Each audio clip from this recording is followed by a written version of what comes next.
Hi, it's Angie. I decided I wanted to make a video and I don't even know what I'm going to talk about really. But it's the long weekend, July long weekend in Canada and the US. We know Terry's colloidal silver brewers are going on sale tomorrow, so that's exciting. A lot of people want to get in on that deal. My colloidal silver brewers will be going on sale, but I have to wait to build up my inventory. I'm not quite prepared for the type of size of orders that we get daily when we have a sale. And so I'm going to wait and I'll let you know when. So in the meantime, this weekend I'm going to be doing a lot of canning. Okay, and dehydrating and some meals in jars with canning and dehydrating. I don't know how much of that I'll actually get done on the weekend, but that's what I'll be doing a lot of. And I think I'm going to go live when I do that so people can ask questions. I'm by no means a professional pressure canner, but I've done several batches and read hundreds of articles and blogs and watched videos and joined Facebook groups and read a couple books.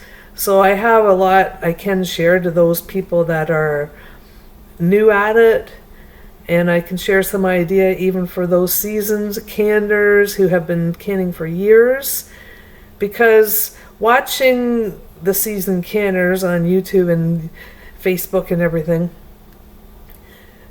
I've noticed that a lot of them really aren't into the natural healthy lifestyle that I am and many of our group members are, hopefully most of you.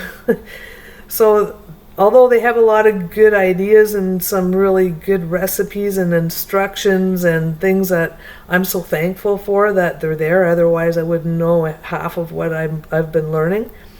So, but certain things I can give some tips that I've never heard anywhere, partly just to keep it healthier, the ingredients, and ways that I keep the jars and the food sterile and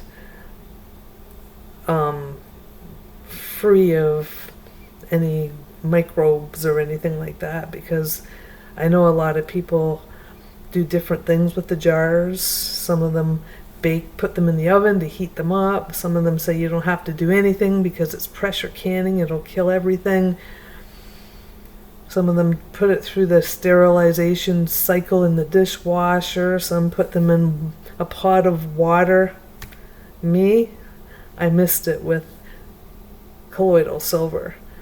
And if I'm making beans or anything that need water, I use colloidal silver, my own homemade colloidal silver. So that's a big difference too. So I don't need to boil my lids or my jars when I can just spray them down with colloidal silver, let them sit for a good 10 minutes. Then I pour the excess out, I let them dry, and in a short time they're dry and they're ready to use. Same goes with the lids. So that's one big difference that you don't see anywhere. But I know that some people that do make colloidal silver do that. Some people in our group, I know they do things like that. And if you do, write in the comments, or the comments, whichever, wherever they are, any tips you have as far as using colloidal silver when it comes to pressure canning. Or you can talk about water bath canning. I haven't even gone there yet. Most people start with water bath canning, but I started with pressure canning instead. And I love it. And I'm glad I did, because a lot of what I've been doing is meat. And that's what I'm going to be canning mostly this weekend is meat. Because I want to store up on meat, because the price is, just for one reason, the price is going up, up, up with meat. And for other reasons too, but I'm not going to get all political about it in this video. I try to eat healthy and I take a lot of supplements like a lot of people know, but I also am not perfect.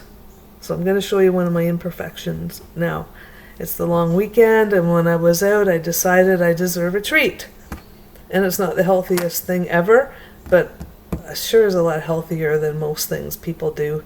I didn't get any potato chips or fully processed food. I'm not going to eat all these. I'm going to freeze some of them, but I'm going to cook a couple of these potato skins stuffed with cheese and even bacon bits. And I've said I don't eat pork, but I broke that rule a couple times recently. So I bought grass-fed sour cream at the health food store to put on them though. So that's a big cheat for me. So I don't feel overly guilty on that. I don't really think that's that bad. There's no gluten, it's just cheese and potato, which I'm not against. I don't eat tons of potatoes, but I'm not totally against having a potato. It's the bacon part. That's the big cheat for me. Big one. I went for 3-4 years with no bacon. And even before that, just a couple times here and there, not much. Here's my other big cheat. Breaded chicken fingers. But it's white chicken, and it's from a local deli, I guess you call it, a butcher, where they sell all kinds of raw meat. That's where I was getting my meat that I'm going to be canning this weekend. So that's what I bought. I almost bought pierogies, but I decided in the end not to because there's canola oil in them. I don't want anything with canola oil.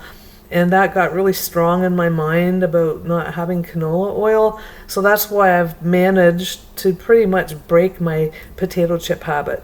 That's one of the habits I carried into my healthy lifestyle when I changed everything about 7 years up maybe now. I don't know exactly how long, but maybe about that.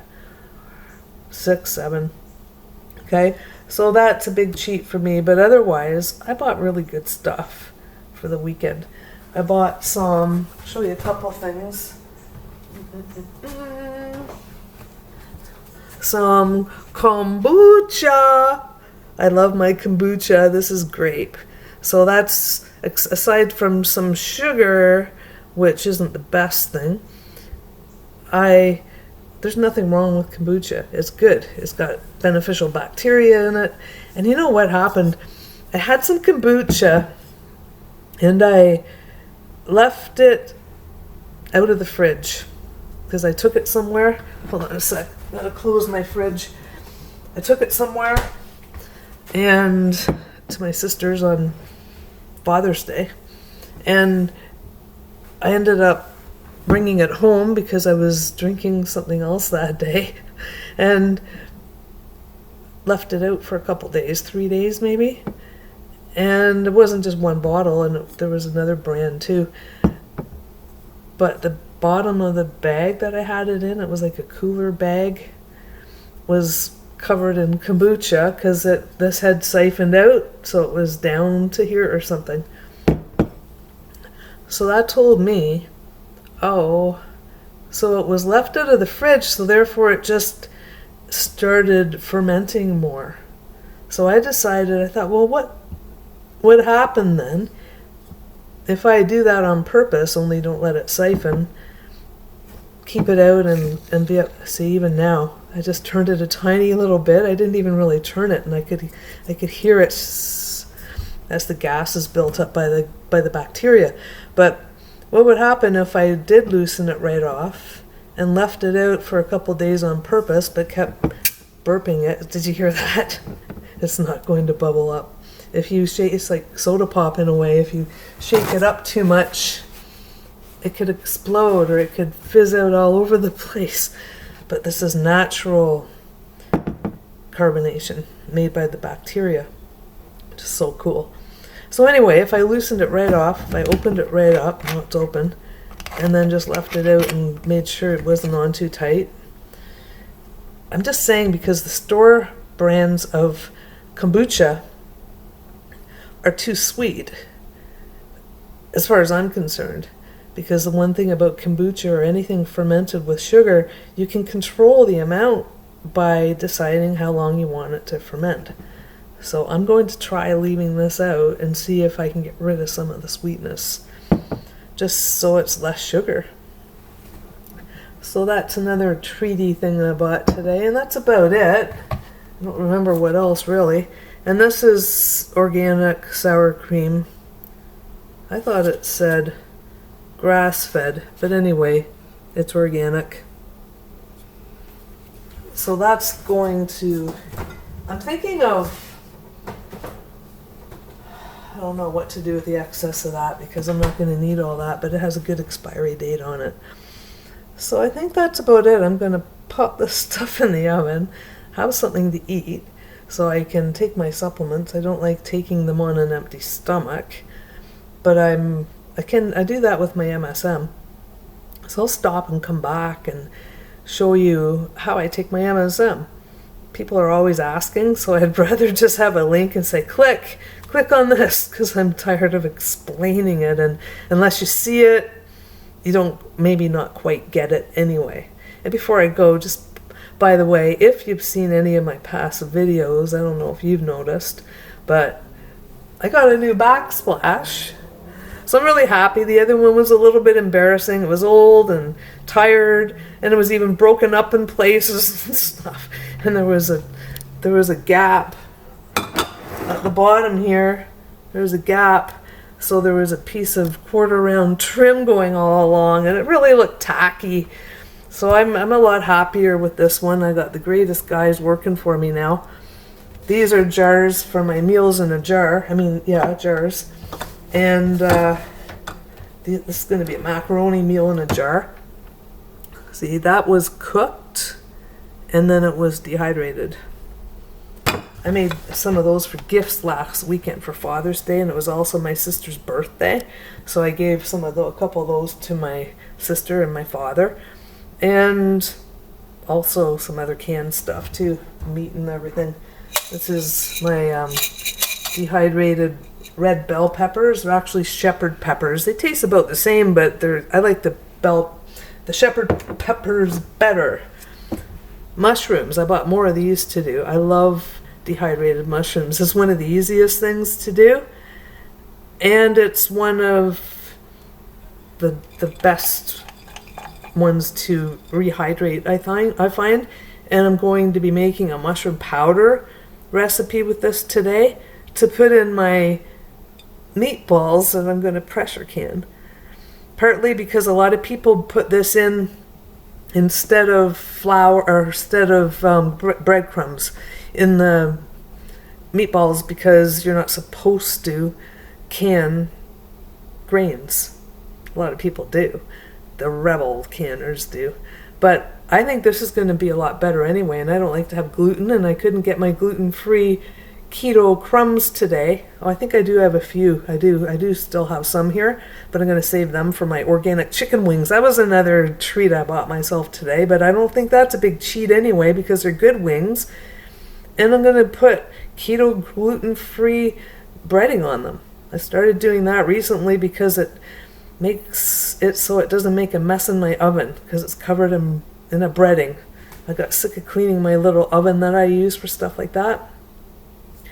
So I'm going to make a powder out of that. It makes things really savory, and once it's powdered, just by putting it in my Vitamix, I find that works best for powdering a lot of things. I did that with my dehydrated eggs. I'm not supposed to do that. That's a rebel dehydrating thing.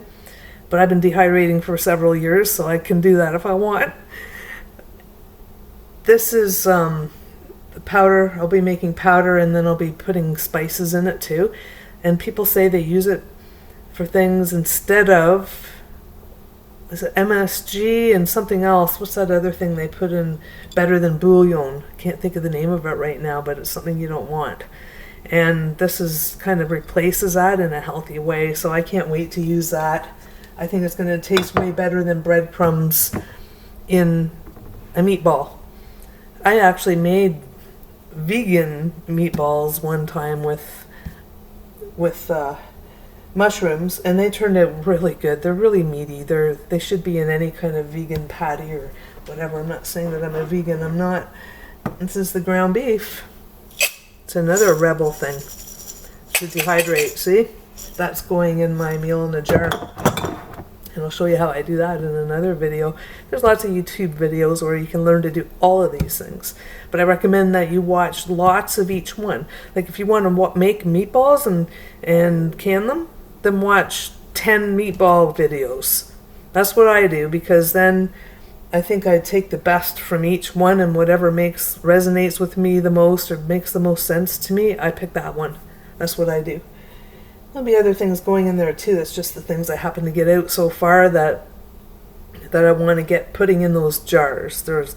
So I may do something more on that later, but I'm going to come back in a few and show you how I take my MSM. Okay? Thanks for watching. I'll see you again. And if you want to see me do a live video, tell me topics you'd like to focus on those videos. Like I'm going to go live if you want when I do some of my canning and my dehydrating, so you can see what I do. Maybe it'll inspire you, and maybe it'll give you a chance to share some of your ideas with the group. So I think it'll be fun, especially for those that don't have much going on in this long July weekend, except for buying one of Terry's brewers. You're free to buy one of mine too. They're $104 plus shipping, and they'll be going on sale at some point, but I just can't do that right now because I don't want too many orders. And then it won't be until past July 14th, I think, because my shipper, who is my sister, will be gone away from the 7th to the 14th, I think, about in there. So I'm not shipping anything that week because I'm not going to go back to shipping. It's just too complicated because she's got everything at her house for that. So that week you could order a brewer, but it isn't going to get delivered until after the 14th, and sometime after the 14th I'll have a sale on mine too. So anyway, have a great weekend, and if you got nothing better to do, come back and watch me can and dehydrate, and we'll have a little canning party. Okay? Take care. Be back soon with my MSM.